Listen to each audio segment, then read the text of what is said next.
Welcome to Exploration Place's Stay at Home STEM. For our very first broadcast today, we have got a great favorite here at Exploration Place in our Kemper Creative Learning Studio.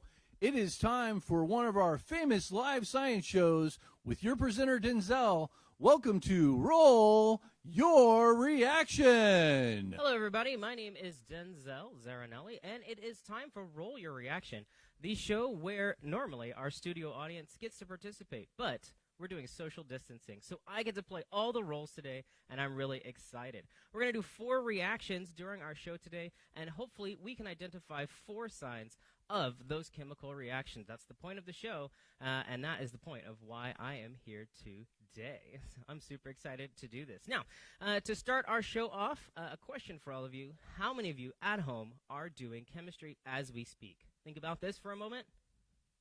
Moment's over. If you've eaten something today, or if you are breathing, you are actually doing chemical reactions. Respiration is exchanging oxygen and CO2. And, of course, digestion is, well, whatever it is that you've put down your gullet is going to be broken apart and distributed throughout your body system. And, of course, eventually it may end up in a porcelain chair. That is the toilet. So, before we start the show, I need to get safety, so I have to put some glasses on and some gloves. We're going to start with the basis of understanding for chemistry. The periodic table of elements is a chart to help us organize the building blocks of our existence. Elements can be defined as units of matter that cannot be broken down further. Take a look at this chalk. Chalk can be broken down into something smaller, like chalk pieces. Chalk pieces can be broken down into something smaller like dust. Because chalk and chalk pieces can be broken down further, they are not elements. Elements are atoms. Atoms have a number of neutrons, protons, and electrons.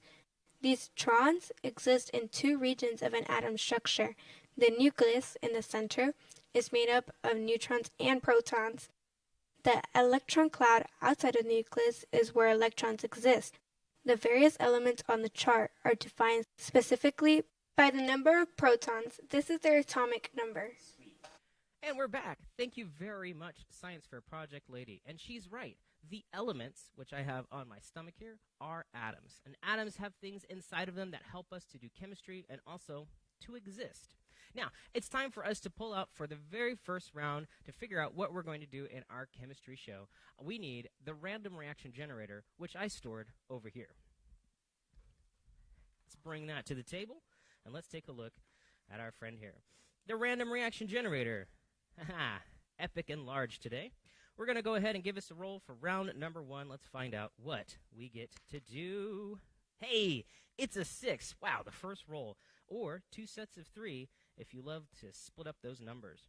I'm going to go over to my chemistry tower and figure out what that is. See here. I bet you it's right in front of me. Yeah, it is. Here it is. All right, random reaction generator. We'll see you a little bit later. Let's place you back over here.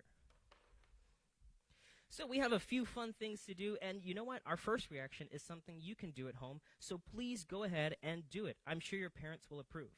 We're going to use a couple things like baking soda or baking soda.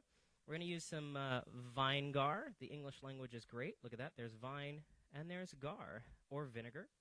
And, of course, you'll need a balloon.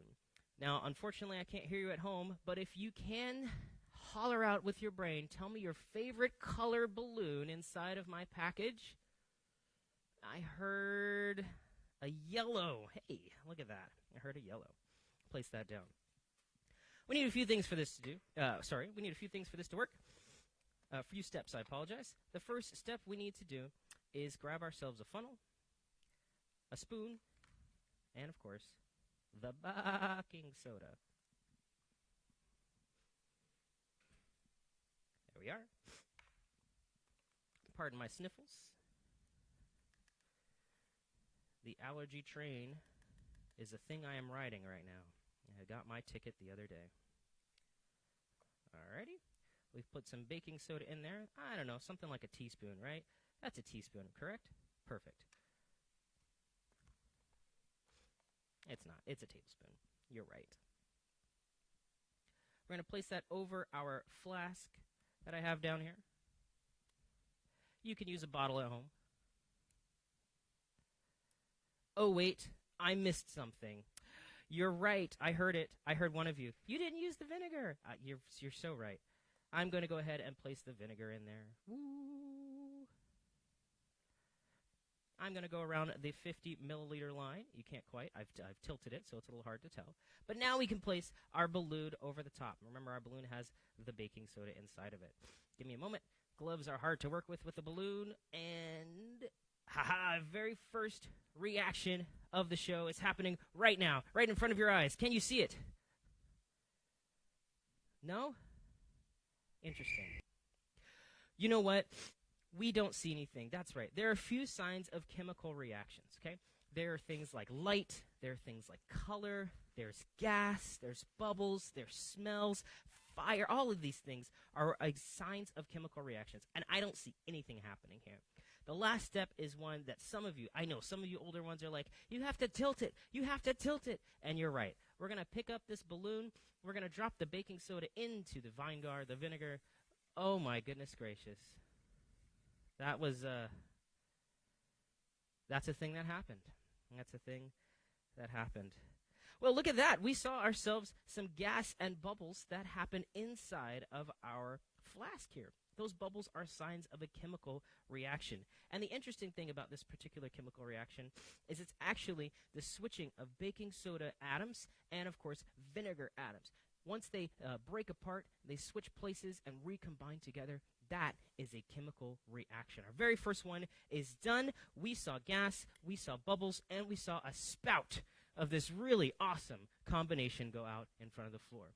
Well, while I clean this up, it's going to be time for round number 2. But before that, it's time for you to learn a little bit about the basics of chemistry. Protons have a positive charge. Electrons have a negative charge. Neutrons are quirky and have no charge. Just like with magnets, positive and negatives pull each other closer. In an atom, electrons are pulled towards the nucleus. As atoms get closer to each other, they can combine together to make molecules. Molecules! Let's see if I can get to the trash can. First try. And you can't confirm it because you can't see it. But it totally went in. So, second round. The thing we just learned about molecules is a thing that chemistry allows us to do. So those atoms, like we mentioned before, when they get close together, they become friends or they just join up, and they become a molecule, hang out with each other, at least for a little while. Round number 2, we need our random reaction generator. One more time, let's bring that back into view. How are you doing? I'm doing fine. Great. Let's find out what we're going to do for round number 2. The numbers mean something different every single round. 2 sets of 2. Woo! You're right, a 4. A 4 it is. Let's find out what that is. The chemistry tower. Oh. That's funny. It was right below. I wonder if they're all going to end up in a line this time. All right, goodbye, random reaction generator. Wonderful. A few things for this one. Now, normally I have some help, so pardon me. I usually have 4 hands to this particular reaction, but I only have 2 today. My Stitch outfit hasn't come in quite yet. So I'll move some of this stuff out of the way. We're going to use 3 things. One of the most dangerous chemicals known to man, dihydrogen monoxide. It's not that dangerous. H2O. This means there are 2 hydrogens, dihydrogen, and this oxygen is 1, so it is monoxide, dihydrogen monoxide. We need this to make a larger solution or mixture. In this case, it'll be a solution. H2O, drink it every day. Every single day. The next thing we need is to measure some iron chloride. Let me just go ahead and get a little blend.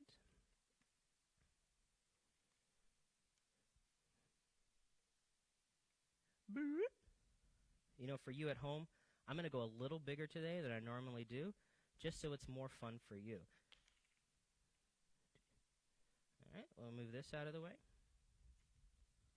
And, of course, we'll do a little bit of potassium ferrocyanide.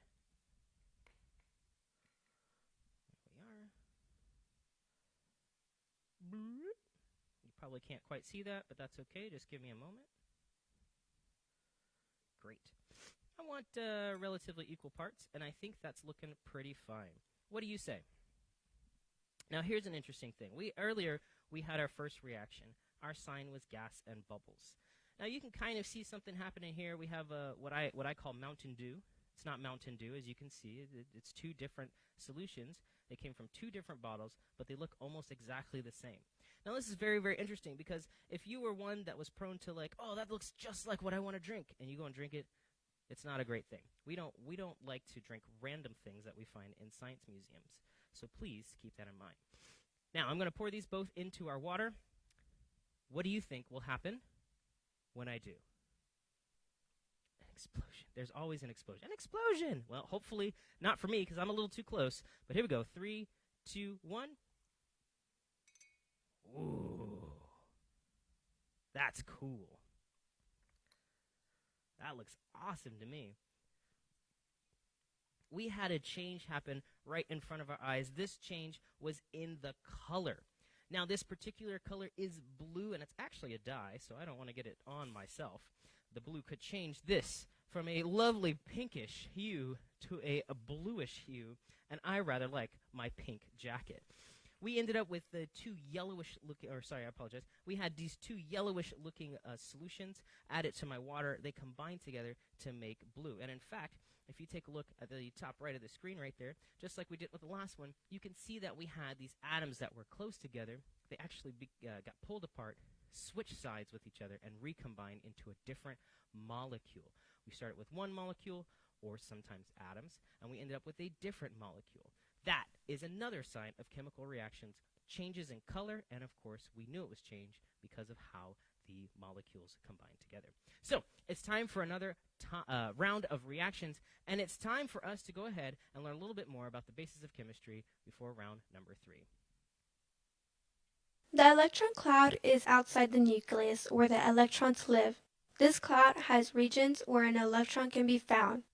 Each region, or shell, has a certain number of slots that can be filled. The first shell closest to the nucleus has 2 slots. The next shell has 8, and more as you move further away. Electrons fill up slots starting closest to the nucleus. Once the slots are full, electrons will begin filling up the next shell further away. When slots in a shell are empty, this valence shell, the outermost shell, is where the fun in chemistry happens. That's right. It is where the fun in chemistry happens. There are different shells, as she mentioned, for where the electrons live, and it's the outermost one that we care the most about, typically when we're doing chemical reactions. That outermost one helps us to make those molecules. It's time for round number 3, and of course, we need the random reaction generator to figure out what our next reaction is going to be. Let's take a look, and welcome him back to the stage. Here we are.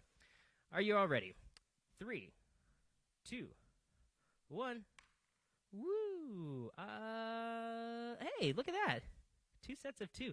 We got a lot of even numbers today, and this seems to be a pretty good thing. Let me go find out where that particular reaction is at the Tower of Chemistry. Oh, how funny. That doesn't usually happen, but they all came from the same side of the tower today. Give me a moment to place the random reaction generator off to the side here.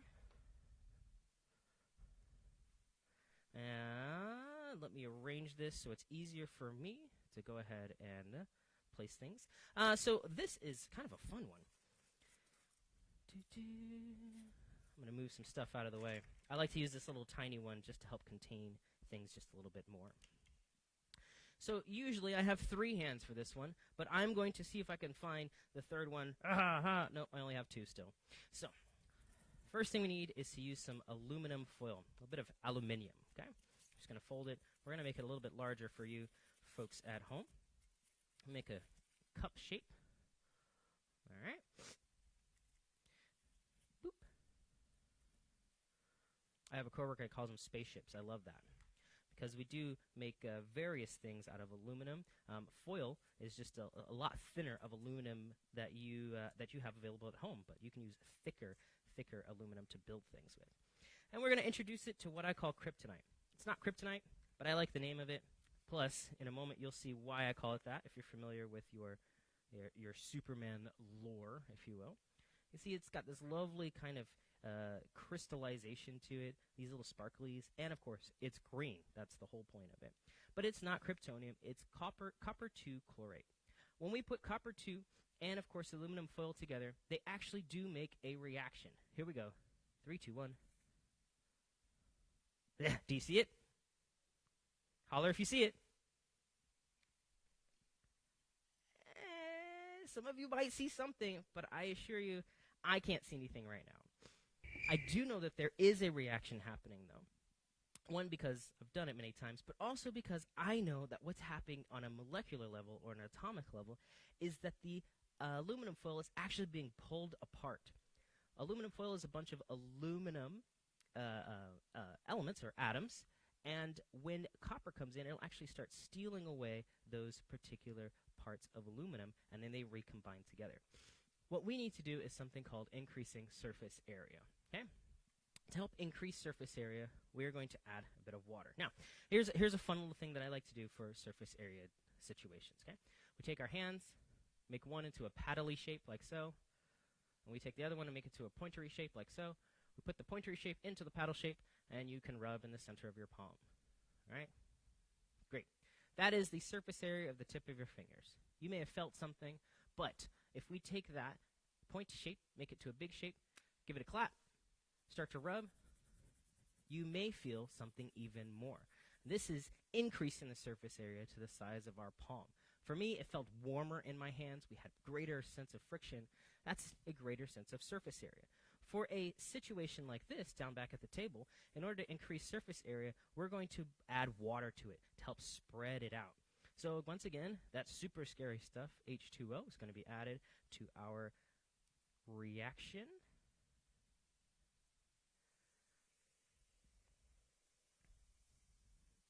We get a very dramatic reaction as a result.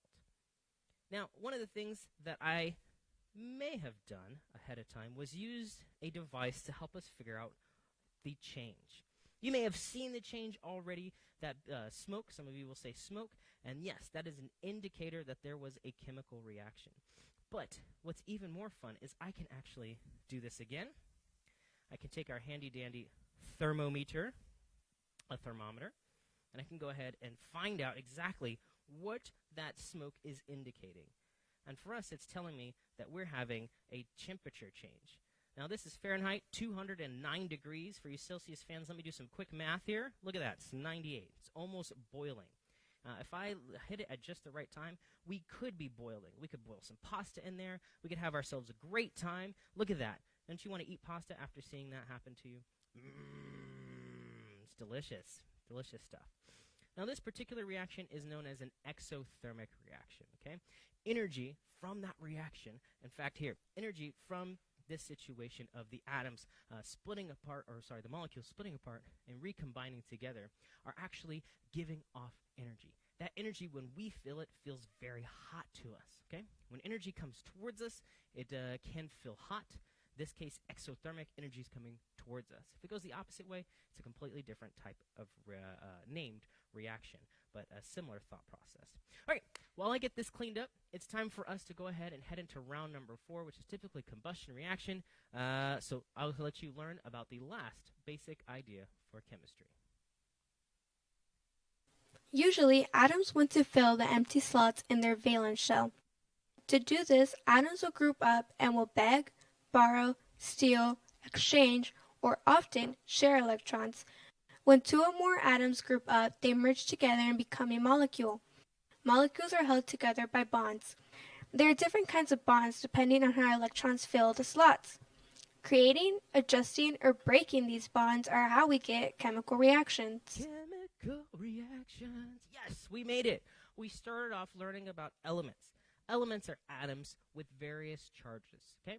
Those charges can help bring things together, other atoms. And when they do, they can make molecules depending on how that electron exists between them. When that electron exists between them, it establishes a type of bond. When you break the bonds between different elements, and reestablish them, you are doing chemical reactions. You breathe in a mixture of oxygen and various other types of elements, and you breathe out carbon dioxide, among other things. You actually eat various types of things, and you excrete them in various other ways. So you're doing chemistry with your body right now, sitting at home. Now, it's time for us to do round number 4 and figure out what that is. I'm going to get the random reaction generator. Typically, it's a combustion reaction, but we have to figure out which one it's going to be. So here we are. 3, 2, 1. Hey, it's another even. Oh, yes, 4 evens in a row. It's the first time I've ever done that. And it's 2 sets of 2. First one was 6, and then we had like 3 4s, I believe, if I recall. Typically, it's down to the bottom. This way, everybody can access it very easily. Goodbye, random reaction generator. You've done your job for this show today. You can go ahead and take a reprieve until the next time. All right, give me a moment to settle myself in the center of the screen. So, combustion reactions are a lot of fun. Okay, we need 3 things for these reactions to work. Okay, 1, we need oxygen. We need 2, we need energy, and 3, we are going to need a fuel source. Our first fuel source we're going to place right here in our cup on the table. So we have ourselves a bit of fire powder. Ooh, fire powder. Let's see here. You know what? I don't actually have to use the nozzle for this particular part. I can just pour it in there. Because I know how much to use. We'll pat down the fire powder. If you're curious on how to get fire powder at home, all you have to do is just dehydrate fire juice. Yes, exactly. So, here's a great example, actually. Let's find that dihydrogen monoxide from earlier, our big jug of it.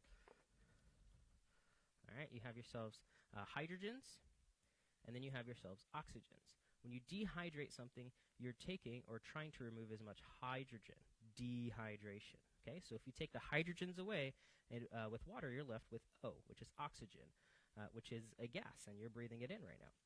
If you dehydrate your body, which means you're not putting hydrogens into your body, you turn into a prune or jerky. Yeah, let's avoid that. Let's drink some water. Okay, so we have ourselves a fuel source. Now we need some energy.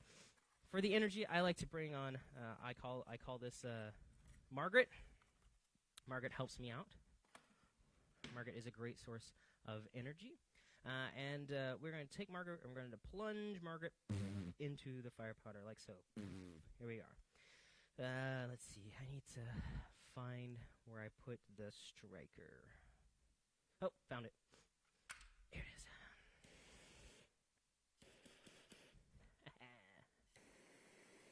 All right, perfect. Margaret has energy. Remember, our exothermic reaction was giving off energy. We felt it as heat. It's the same thing happening here. Okay, let's go ahead and place Margaret into the fire powder. 3, 2, 1. Hold on. Hold on. Here we go. 3, 2, 1. Hang on. Let's try this again. Let's bring back that striker. Okay, here we go. Ha ha! All right. 3, 2, 1. That's not. Okay. I know this works. All right, last time.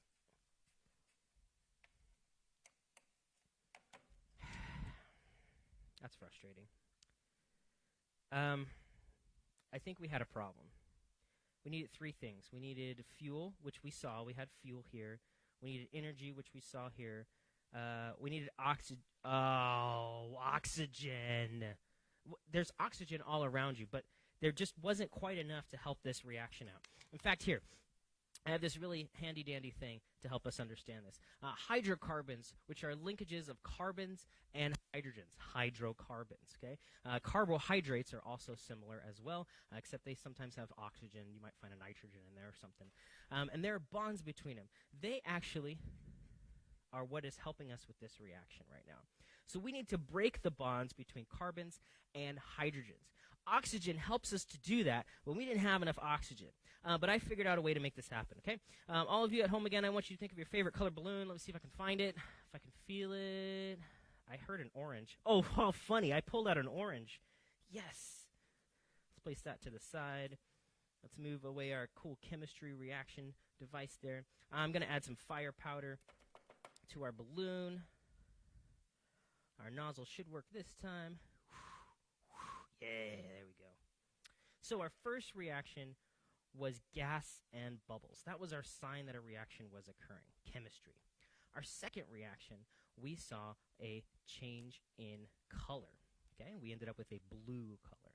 Our third reaction was a result of changes in temperature. And, oh my goodness gracious, this one's going to be quite large. And our fourth reaction is actually breaking the bonds between carbons and hydrogens.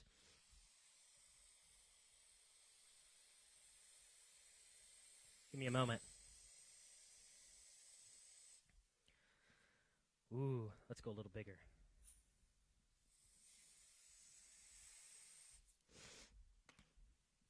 When you break the bonds between various molecules, especially carbon and hydrogen, you end up releasing energy in the form of heat and light. Heat and light is fire. Fire is a chemical reaction. It's literally chemistry happening in front of your faces.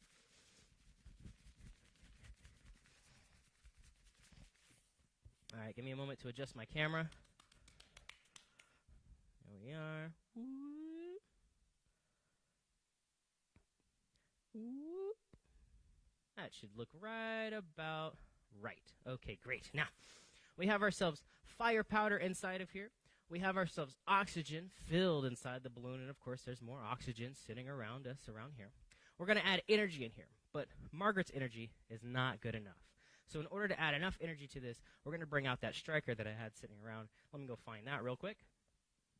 Here it is. Aha! It's going to be thrilling. Okay. I'm going to place on a mask just so I'm safe. And I also like to keep my hand safe as well.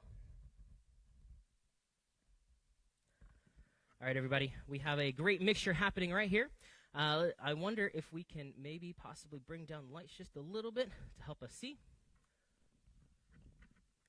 If not, that is okay. If we're all ready, here we go. 3, 2, 1.